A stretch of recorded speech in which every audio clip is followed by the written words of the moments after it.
다윗 왕국은 솔로몬 시대에 이르러서 남쪽과 북쪽, 그래서 남쪽에는 유다 왕국, 북쪽에는 이스라엘 왕국, 이렇게 두 나라로 분열이 되었습니다.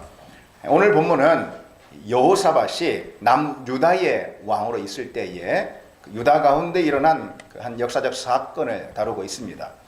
주전 850년경에 모압과 암몬과 마온 이 사람들이, 그 나라 사람들이 서로 동맹을 맺고서는 유다를 침공한 것이죠. 이 세 나라는 유다 동쪽에 있는 요단강이 있습니다. 그 요단강 너머에 있는 나라들, 그리고 또 유다 동편에 사해가 있죠. 그 사해 너머에 있는 그 나라를 말하는 것입니다.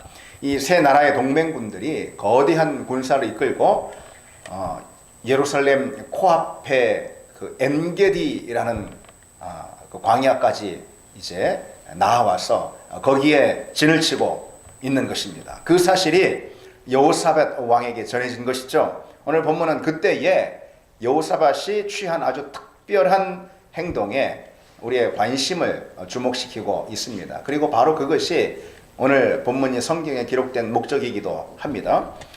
도저히 막아낼 수 없는 큰 군대의 침입을 받게 되자 여호사밧이 어떻게 오늘 했습니까?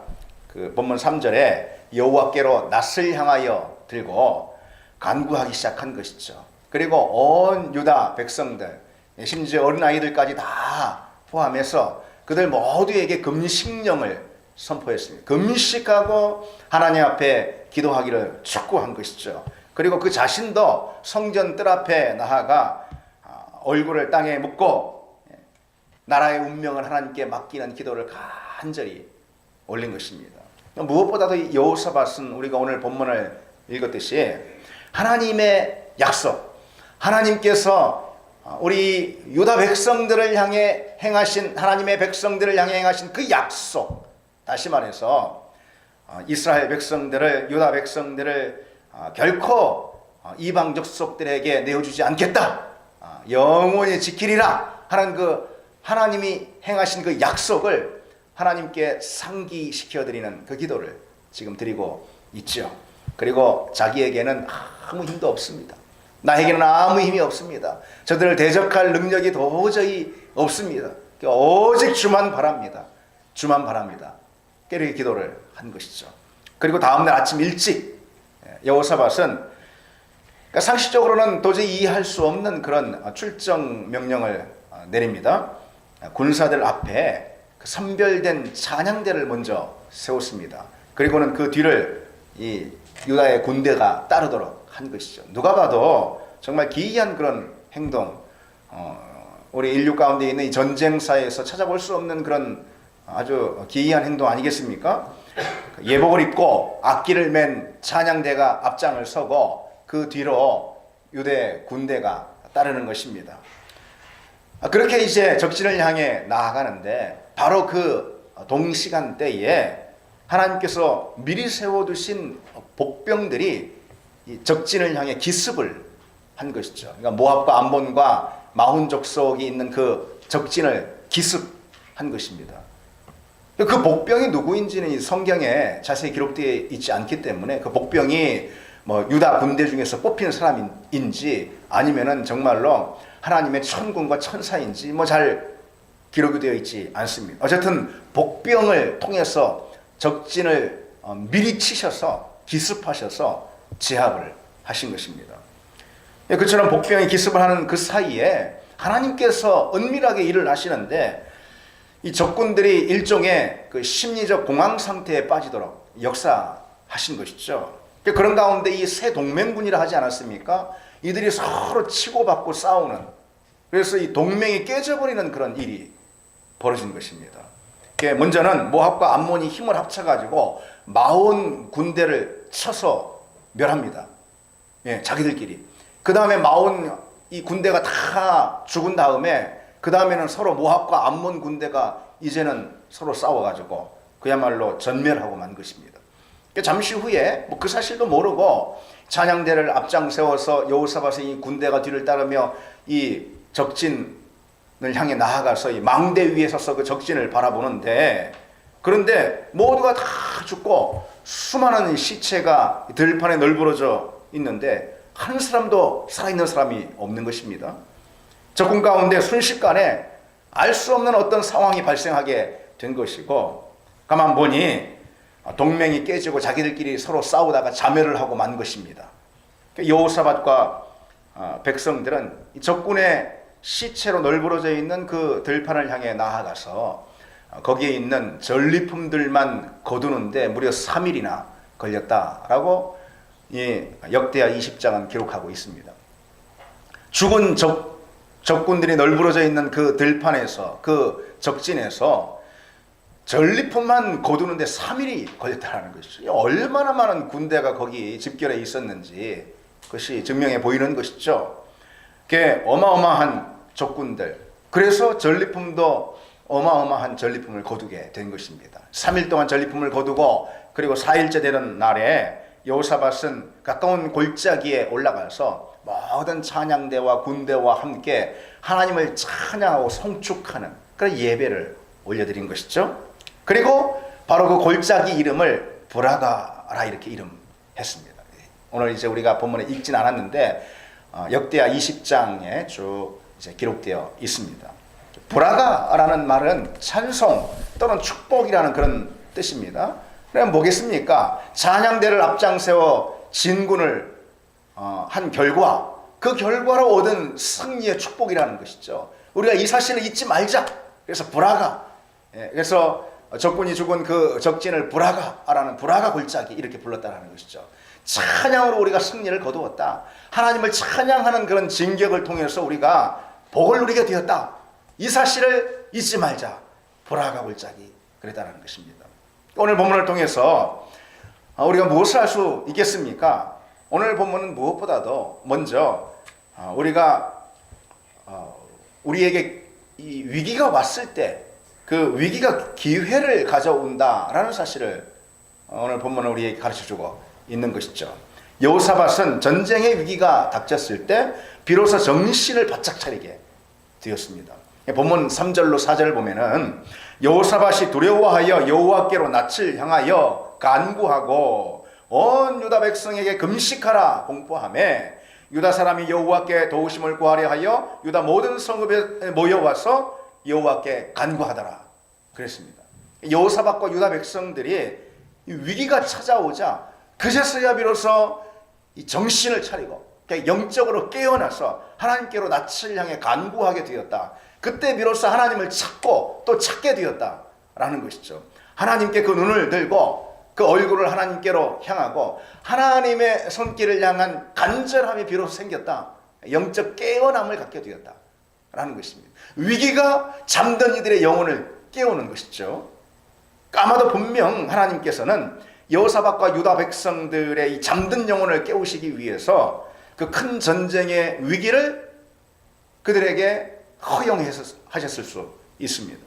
사실 여호사밧 시대에는 이 유대 역사 가운데 보기 드문 그런 이 정치적 평안이 그들 가운데 있었습니다. 여호사밧이 왕으로 있었을 때에 정치적인 큰 평안이 있었다는 것이죠. 역대하 17장 10절에 이렇게 기록하고 있습니다. 여호와께서 유다 사방의 모든 나라에 두려움을 주사 여호사밧과 싸우지 못하게 하심에 그랬습니다. 그러니까 하나님께서 유다 모든 주변 나라에 두려움을 심어주셔가지고 유다를 침공하지 못하도록 그렇게 하나님께서 역사해 주셨다라는 것이죠. 근데 사실 그랬기 때문에 그게 은혜인데 그랬기 때문에 이들은 아마도 영적으로 안일함에 빠지고 긴장을 잃어버린 것이 아닌가 그렇게 생각되는 것이죠. 하나님께서는 그들이 영적 잠에서 깨어나길 바라시는 것입니다. 그래서 유다 사방의 모든 나라 가운데 두려움을 심어주셨던 그 하나님의 은혜의 장막, 은혜의 손길을 잠시 거두어 들이신 것이죠. 그러자 곧장 주변 나라에서 동맹을 이뤄가지고 유다를 치게 된 것입니다. 그 순간 여호사밧과 유대 백성들은 정신을 차리게 된 것이죠. 정신이 번쩍 든 것입니다. 그러니까 하나님은 그의 백성이 평안 가운데 잠들어 있기보다는 비록 위기가 닥치더라도 영적으로 깨어나기를 원하시는 분이 바로 하나님이신 것이죠. 그래서 만약 육신의 평안과 삶의 안락이 우리에게 영적인 잠을 가지고 온다면은 하나님께서는 여지없이 그 평안과 안락도 깨어버리시는 분이라는 것이죠. 위기 가운데 처해 있다 하더라도 그래도 영적으로 깨어있는 것이 안전한 상태다. 내 영혼이 안전한 것이 진정한 안전이다. 그것을 하나님이 가르쳐 주시는 것이죠. 물론 우리가 할 수만 있다면 언제든지 위기가 있든 어려움이 있든 또는 없든 문제가 있든 없든 언제나 우리가 깨어 있으면 좋습니다. 그것이 맞는 것이죠. 근데 어쨌든 분명한 것은 하나님은 다른 무엇보다도 우리가 영적으로 깨어 있느냐 그렇지 않느냐 이것에 가장 큰 관심이 있는 것이죠. 영적으로 깨어 있는 것이 우리 영혼이 안전한 상태이니까요. 하나님은 그것에 관심이 있습니다. 우리가 평안한지 우리가 육신으로 안전한지 우리가 부요한지 풍족한지 우리가 행복한지 우리 삶에 있어서 문제가 있는지 없는지 우리가 염려 가운데 있든지 없는지 그보다도 우리가 정말 영적으로 진정 깨어 있는지 하나님 관심은 바로 그것에 있다라는 것이죠. 그래서 우리가 영적 긴장을 놓지 않고 항상 깨어 있는 믿음을 갖는 것 그것이 하나님께서 우리를 인도하시는 방식이라는 것입니다. 우리가 때로 광야 가운데 어려움 가운데 우리가 문제 가운데 있다 하더라도 그것을 만났다 하더라도 그 순간 우리가 깨어서 우리 믿음이 하나님을 바라고 우리 얼굴을 들어 우리 낯을 들어 하나님을 향한다면은 하나님께서는 그것이 인도하는 방식인 것입니다. 우리가 광야에 있을 때 우리가 어려움 가운데 문제에 봉착할 때 비로소 영적으로 깨어난다면은 바로 그 자리가 하나님 인도하시는 자리고 하나님은 그렇게 우리를 인도하신다라는 것입니다. 우리 육신으로 편안하고 늘 안녕이 주어지고 일이 잘 되고 문제가 없고 만족할 때 행복할 때 그런데 우리가 그 사이 하나님을 잃어버리고 우리가 하나님께 등을 돌리고 안일한 가운데 영적 긴장을 잃어버리고 놓치고 있다면은 하나님은 그렇게 우리를 인도하시는 분이 아닌 것입니다. 우리를 흔들어 깨워서라도 심지어 전쟁이라는 인생의 전쟁이라는 위기를 주시고서라도 하나님 우리를 흔들어 깨우시기를 원하시는 분이 그리고 그 길로 인도하신다는 것을 우리는 기억해야 합니다. 그게 하나님의 인도하심인 거예요. 로마서 13장에 이 바울이 깨어 있음에 대해서 얼마나 많이 경종을 울리고 있습니까? 얼마나 강력하게 깨어 있음에 대해서 선포하고 있습니까? 너희가 이 시기를 알거니와 자다가 깰 때가 벌써 되었으니 그랬습니다. 자다가 깰 때가 벌써 되었다. 지금 잠잘 때가 아니다 이것이죠. 영적 잠에서 당장 깨어나라 이것이죠. 영적인 잠이 무엇이겠습니까 여러분? 영적인 잠이라는 것은 한마디로 말해서 쉽게 말해서 영적으로 의식을 잃은 상태를 말하는 거죠. 여러분 잠에는 의식이 없잖아요. 그렇죠? 영적으로 의식을 잃은 상태가 바로 잠든 상태이고 그것의 가장 뚜렷한 증세가 무엇이냐면은 영적인 욕구에 반응을 하지 못하는 거예요. 그러니까 영적으로 의식이 없으니까 잠든 상태니까 그러니까 잠잘 때 배고픔을 모르듯이 그렇듯이 영적으로 잠이 들어가지고 영적인 욕구에 반응을 제대로 못하는 것입니다. 그것이 영적인 잠을 가장 분명하게 보여주는 증세입니다. 생각해 보십시오 여러분. 우리가 배고픔을 느낀다는 거 무엇입니까? 내가 이 육신의 욕구에 깨어있다라는 그런 뜻 아니겠습니까? 그리고 그것은 내 육신이 병들지 않고 건강하다. 그런 것을 의미하는 것이죠. 마찬가지입니다. 영의 욕구를 무시하고 오로지 육신의 욕구에만 반응하고 그것만 채우는 그런 사람 영의 의식을 잃어버린 사람이고 영적으로 잠든 사람 믿음의 깊은 잠 가운데 빠져있는 사람인 것이죠. 하나님을 향한 우리의 영의 욕구에 반응하는 것 이것이 곧 깨어있는 신앙인 것이죠. 하나님은 바로 그것을 원하는 것입니다. 달리 말해서 무엇이겠습니까? 이런 상태가 무엇보다도 세상 그 어떤 것보다도 우리가 믿음으로 인해서 만족하는 것. 영적 욕구에 반응하는 거잖아요. 그렇죠? 다른 무엇보다도 믿음 때문에 만족하고 믿음 때문에 기쁘고 믿음으로 인해서 행복하고 하나님께 나가는 것이 가장 우리의 기쁨이 되고 그것으로 인해서 우리 영혼이 만족함을 우리 삶이 그리고 만족함을 더 바라는 것이 없는 더 원하는 것이 없는 만족함을 누리는 것 이것이 곧 영적으로 깨어있는 사람이라는 영의 욕구에 반응하게 된다라는 것이죠. 우리가 기도할 때 그 기도 안에서 참된 안식을 누리게 되고, 우리가 찬양하고 예배하고 말씀을 묵상하면서 우리가 하나님을 만나는 그 자체가 우리 인생에 우리가 구하는 최고의 만족이 되고 기쁨이 될 때, 그 영적 욕구에 반응하는 자세이고, 그 사람이 믿음 안에서 깨어있는 사람이 되는 것이죠. 자다가 깰 때가 벌써 되었다. 자지 말라라는 것입니다. 영적인 욕구에 늘 반응하라, 이것이죠. 예민하고 민감한 반응을 보여라, 이것입니다. 여러분, 영적인 욕구에 반응하고 있습니까? 우리 영이 간절히 바라고 원하는 갈증을 우리가 얼마나 예민하게 반응하고 해결하고 있습니까, 여러분? 우리는 그런 사람들 맞습니까? 그것이 믿음의 사람이라는 것이죠. 그것이 하나님의 사람인 것입니다. 바울은 계속해서 로마서 13장에 강조하고 있습니다. 밤이 깊고 낮이 가까웠으니 그러므로 우리가 어둠의 일을 벗고 빛의 갑옷을 입자 그랬어요. 어둠의 일을 벗고, 어둠의 일이라는 것은 죄의 일을 말하는 것입니다. 죄의 일이라는 것은 무엇이 다른 것이 아니에요. 죄의 일이라는 것은 무슨 법적인 죄 그런 게 아니죠. 죄의 일이라는 것은 그저 이 세상, 이 땅이 전부로 사는 것, 이 세상에만 매달려 사는 것, 그것이 바로 죄의 일 아니겠습니까? 일상에만 매몰되어 사는 것, 그것이 바로 죄의 일이라는 것이죠. 하나님께 눈과 귀를 열지 않고 세상 일에만 몰두하고 자기 자신만 취해서 사는 것, 그것이 바로 죄의 일인 것이죠. 그럴 때 우리 가운데 비추이는 하나님의 빛은 순식간에 물러나게 되고 어둠이 우리를 점령하게 되는 것입니다. 어둠이 우리를 점령할 때 우리는 영적 깊은 잠 가운데 빠지게 되는 것이죠. 그래서 잠든 상태가 되는 것입니다. 잠든 상태가. 그 어둠의 일, 곧 죄의 일을 버리라. 세상에만 몰두하고 사는 그것으로부터 깨어 일어나라, 이것이죠. 그리고 계속해서 로마서 13장에 또 이렇게 이어집니다. 낮에와 같이 단정히 행하고 방탕과 술 취하지 말며 음란과 호색하지 말며 쟁투와 시기하지 말고 오직 주 예수 그리스도로 옷 입고 정욕을 위하여 육신의 일을 도모하지 말라 그랬습니다. 근데 여러분, 이 말씀이 믿지 않는 세상 사람들에게 한 말씀이 아니에요. 이 로마 교회 성도들에게 경고로 주신 말씀이죠. 방탕하지 말고 호색과 음란하지 말고 시기와 질투하지 말고 육신을 위해서만 도모하지 말아라. 세상 사람들이 아니에요. 불신자가 아니에요. 믿는 그리스도인들에게 주신 말씀이라는 것이죠. 우리는 이것을 어떻게 받아들여야 하겠습니까? 교회의 성도들 가운데 육신에 속한 사람들, 그래서 성도라 하는 이름만 가지고 있지 전혀 그야말로 기도에 무릎을 꿇지도 않고 말씀에 순종하지도 않고 성령의 인도하심이 무엇인지 알지도 못하는 그런 이름뿐인 그리스도인들이 얼마나 많냐라는 것입니다. 그 사람들에게 주신 경고의 말씀인 거죠. 오직 세속에 물들고 그저 육신의 정욕에 끌려서 이름만 그리스도인이지 육신은 육에 속한 사람으로 세상 사람들 탐바구니에서 그들과 똑같이 사는 사람들, 그 자리에서 나와라, 깨어 일어나라 라는 말씀 아니겠습니까? 오늘날 교회의 위기가 무엇입니까? 그와 같은 육적인 그리스도인들이 넘쳐난다는 거예요. 육적인 그리스도인들이 계속 많아진다는 것입니다. 성경은 그런 사람들에게 경고하고 있는 것이죠. 깨어 일어나라. 거기서 속히 나와라.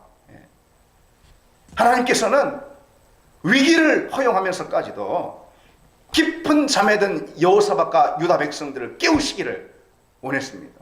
전쟁을 통해서라도 흔들어 깨우시기를 원했어요. 낯을 하나님께 들고 그들이 오로지 하나님만 바라도록, 그리고 머리를 땅에 박고 무릎을 꿇고 오직 하나님께 그 자신을, 그 나라의 운명을 맡기도록 하나님께 깨어나오도록 하나님이 바라셨다는 것이죠.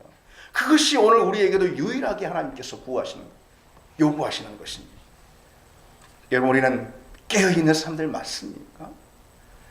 우리는 그저 믿음을 가졌다 하지만 그 죽은 믿음을 가진 사람들 혹 아니겠습니까? 우리 자신을 돌아보기를 원합니다, 여러분. 사실 우리는 우리 자신을 압니다. 누가 말하지 않아도 압니다. 내 자신은 알고 있어요. 내가 하나님만 의지하고 있는지, 내가 하나님 앞에 설 때 정말 이전처럼 그 간절함을 아직도 여전히 가지고 있는지, 아니면 예전만 그렇지 못한지, 내가 이미 눈물의 기도를 상실했다라는 것을, 나에게 애통함이 사라졌다라는 것을, 내가 지금 깊은 잠에 들어 있다라는 그 사실을 나는 알고 있습니다. 그렇지 않습니까?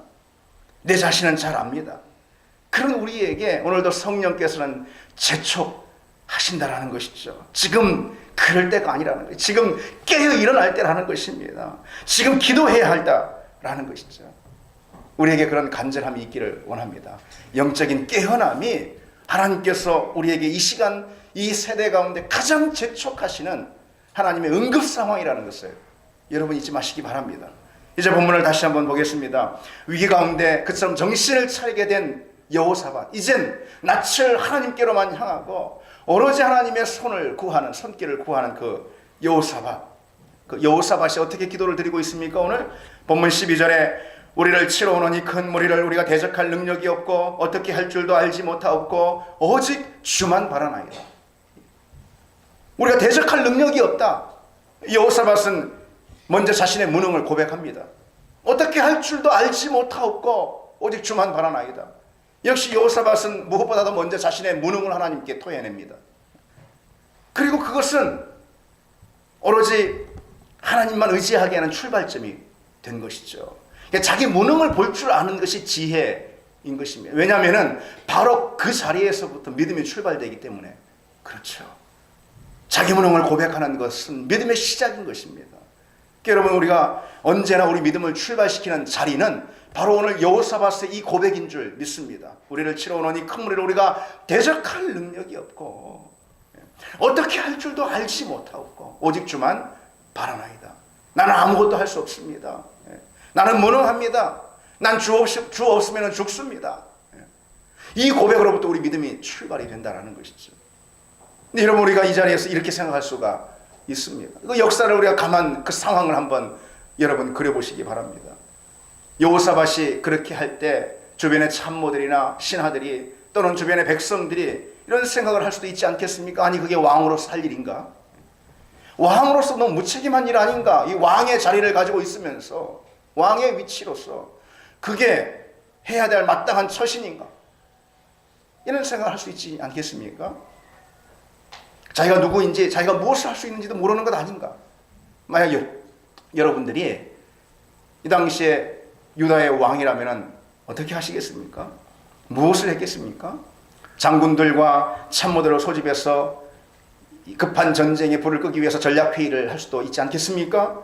그리고 적군이 진치고 있는 엔게디로부터 예루살렘 성으로 오는 그 길목의 지형적인 요건을 잘 살펴가지고 거기에 효과적으로 군사들을 배치하는 그것에 몰두할 수 있지 않겠습니까? 그것도 아니라면 전국 곳곳에 방을 붙여서 많은 젊은이들을, 적군이 몰려왔다는 소식을 듣고 분노하고 있는 그 젊은이들을 징집하는 일에 열을 올릴 수 있지 않겠습니까? 그것도 아니라면 이웃 나라의 사신을 급파해가지고 군사적인 원조를 요청하는 것에 매달릴 수 있을 것입니다. 그것이 눈에 보이는 가장 빠른 방법이면 틀림없어 보입니다. 그것이 왕으로서 할 수 있는 책임 있는 대응이다 라고 생각할 수도 있을 것입니다. 그러나 적어도 여호사밧은 그렇게 하지 않았습니다. 그리고 그렇게 하지 않았기 때문에 오늘 본문은 여호사밧의 행적을 기록하고 있는 것입니다. 여호사밧은 어떤 것보다 하나님께 자기의 믿음을 보여드리는 것, 그것을 우선했습니다. 하나님께 그의 믿음을 증명해 보여드리는 것. 하나님 한 분밖에 없습니다. 하나님이 도우셔야 합니다. 하나님께 구합니다. 믿음을 보여드리는 것을 우선적으로 삼았다는 것이죠. 그리고 중요한 사실은 그저 입술로만 믿음의 고백을 한 것이 아닙니다. 그것을 온몸으로 하나님께 보여드렸어요. 자기 입술의 믿음을 증명해 보여드려야 하지 않겠습니까? 그래서 여호사밧은 전략가들, 장군들을 불러 모아서 회의를 하지 않았습니다.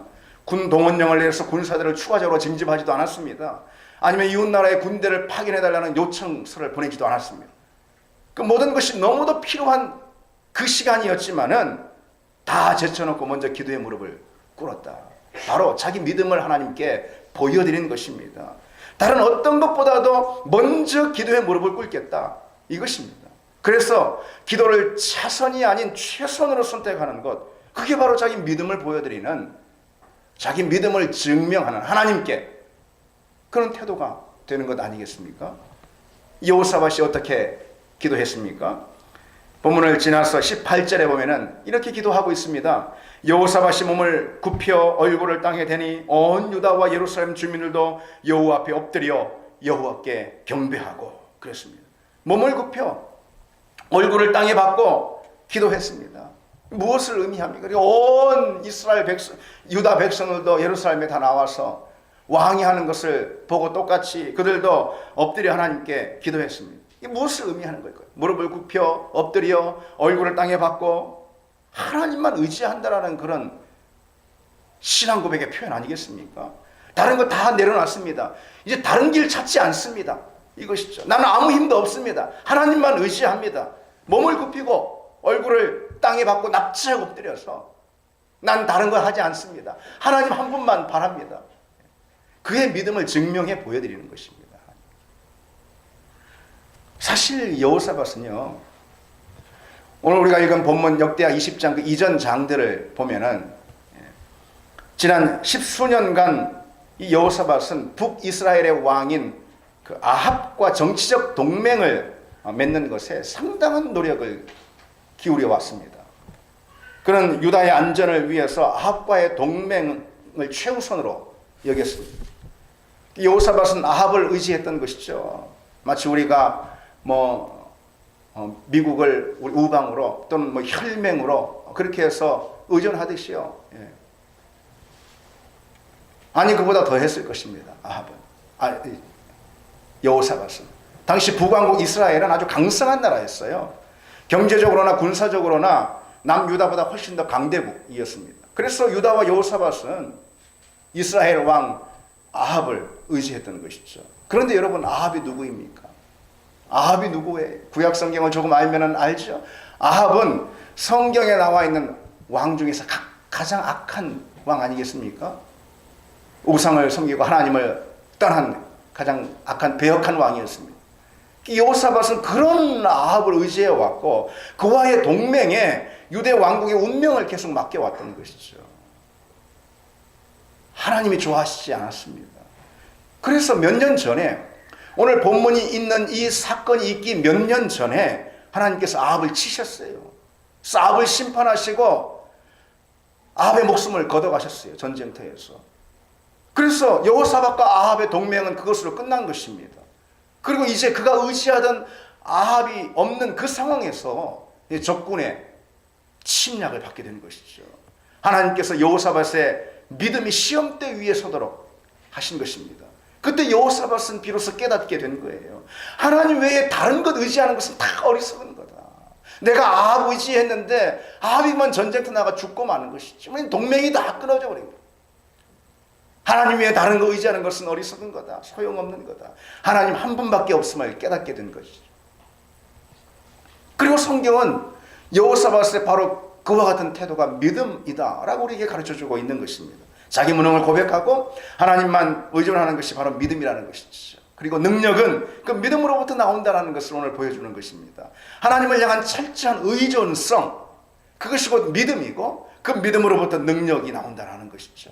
그것은 오늘 여호사밧에게 권면을 하고 있는 여호사밧의 곁에 서 있는 여호사밧의 선지자, 유다의 선지자 야하시엘의 외침을 통해서도 확인이 됩니다. 본문을 지나서 역시 17절에 이렇게 되어 있습니다. 이 전쟁에는 너희가 싸울 것이 없나니 대의열을 이루고 서서 너희와 함께한 여호와가 구원하는 것을 보라 그랬습니다. 이 전쟁에는 너희가 할 것이 없나니 대의열을 이루고 서서 너희와 함께한 여호와의 구원을 보라. 네, 여러분, 이 야하시엘의 외침을 우리가 들을 때에 이보다 훨씬 오래전 홍해 앞에서 외쳤던 모세의 외침이 단박에 떠오릅니다. 그렇지 않습니까? 홍해 앞에서 두려움에 떨고 있는 이스라엘 백성들 가운데 모세가 뭐라고 외칩니까? 출애굽기 14장에 가만히 서서 여호와께서 오늘 너희를 위하여 행하시는 구원을 보라. 가만히 서서 여호와께서 오늘 너희를 향하신 구원을 보라. 가만히 서서 두려워 떨지 말고 그 두려움을 압도하는 믿음을 가지고 요동치는 홍해 앞에 가만히 서 있어라. 물러서지 말라. 이것이죠. 가만히 서 있으라는 것은 아무것도 하지 말라 그런 뜻이 아닙니다. 그것은 안달복달하지 말라 이거예요. 물러서지 말라 이거예요. 조급해서 어쩔 줄 몰라 하며 두려워 떨고 당황하지 말라 이것입니다.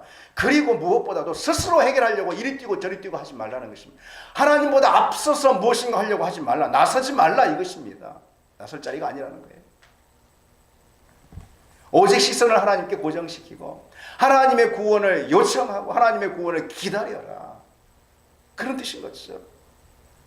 그런데 오늘 여호사밧 시대에 그의 선지자인 야하시엘도 모세와 똑같은 외침을 여호사밧에게 던지고 있는 것이죠. 믿음은 하나님을 향한 의존성인 것입니다. 오직 하나님만 향한 의존성, 그것이 믿음인 것이죠. 하고 흔들리지 않고 또 안달복달하지 않는 것입니다. 그런 믿음은 그러니까 하나님께 잠잠히 자기 자신을 의탁하는 것이죠. 그것이 믿음인 것이죠. 그리고 그런 믿음이 가장 분명하게 드러나는 행위가 무엇이겠습니까? 가만히 있어 하나님을 바라보며 하나님께 오직 자기 자신을 맡겨드리는 그런 의존성, 이것이 가장 분명하게 드러나는 그런 행위, 자리가 어디입니까? 여러분, 기도 아니겠습니까? 기도의 자리가 바로 그 믿음을 가장 분명히 보여주는 자리 아니겠습니까? 기도는 잠잠히 하나님 한 분만 기다리는 것이고 하나님의 도우심, 하나님의 손길이 오는 그 때를 기다리는 것이죠. 기도는 하나님께 모든 것을 맡기고 전적인 신뢰 가운데 내 자신의 삶을 그분의 손에 의탁하는 행위가 바로 기도 아니겠습니까? 그래서 기도만큼 하나님의 하나님 되심, 하나님의 주권자 되심을 선포하는 자리도 또 없는 것이죠. 기도만큼 하나님을 기쁘게 하는 행위도 없는 것이고 기도만큼 하나님의 능력을 경험하게 하는 일도 없는 것이죠. 그래서 기도는 하나님 없이 아무것도 할 수 없다. 나는 하나님 없이 나는 잠잠히 머물 수밖에 없다. 이것을 공개적으로 선포하는, 물론 먼저는 자기 자신에게지만은 공개적으로 선포하는 그런 신앙 고백의 자리인 것입니다. 그게 바로 기도인 것입니다. 기도는 나는 하나님밖에 없습니다. 하나님 한 분밖에는 나는 아무것도 할 수 없습니다. 나는 이 큰 대적 앞에서 뭘 할지 모릅니다. 오직 여호와 하나님 한 분만 바라봅니다. 이것을 자기 자신에게 그리고 공적으로 선포하는 자리가 바로 이 기도의 자리인 것이죠. 우리의 신앙 고백이 가장 분명히 드러나는 자리가 그래서 기도인 것입니다. 그러니 여러분, 기도하지 않는 그 자체가 곧 불신앙의 표현인 것이죠. 믿음이 아닌 것을 보여주는 것입니다. 반면에 기도의 자리로 나오는 그 자체가 내 믿음을 하나님께 웅변하고 있는 시간인 것이죠. 여러분, 하나님은 때로 우리에게 위기와 어려움을 주시면서까지도 여호사밧에게 그렇게 하셨듯이 오직 하나님 한 분만을 바라는 그런 믿음의 자리로 인도하신다는, 그것이 진짜 인도예요. 우리에게 때로 광야를 허락하신다 하더라도 그 자리에서 우리를 깨우 흔들어서 우리 믿음을 새롭게 세우는 것, 그것이 바로 하나님이 인도하시는 방식이라는 것이죠. 그것이 하나님이 우리에게 구원을 베푸시는 방식인 것입니다. 우리는 그 하나님 앞에 서서 하나님의 은혜와 하나님의 능력을 구하고 오직 하나님밖에 없음을, 그래서 하나님에 대한 절대 의존의 자세를 갖는 그런 우리 믿음을 갖기를 원합니다. 시편 62편 1절에 이렇게 고백합니다. 나의 영혼이 잠잠히 하나님만 바라며 나의 구원이 그에게서 나오는도다. 역대하 16장 9절에도 여호와의 눈은 온 땅을 두루 감찰하사 전심으로 자기에게 향하는 자들을 위하여 능력을 베푸신다 그랬습니다. 하나님의 능력은 오로지 하나님께만 의지하는 기도의 자리를 펴는 사람들에게만 주어지는 선물임을 믿습니다. 우리 같이 함께 찬양하시면서 기도하길 바랍니다. 찬송가 주 없이 살 수 없네.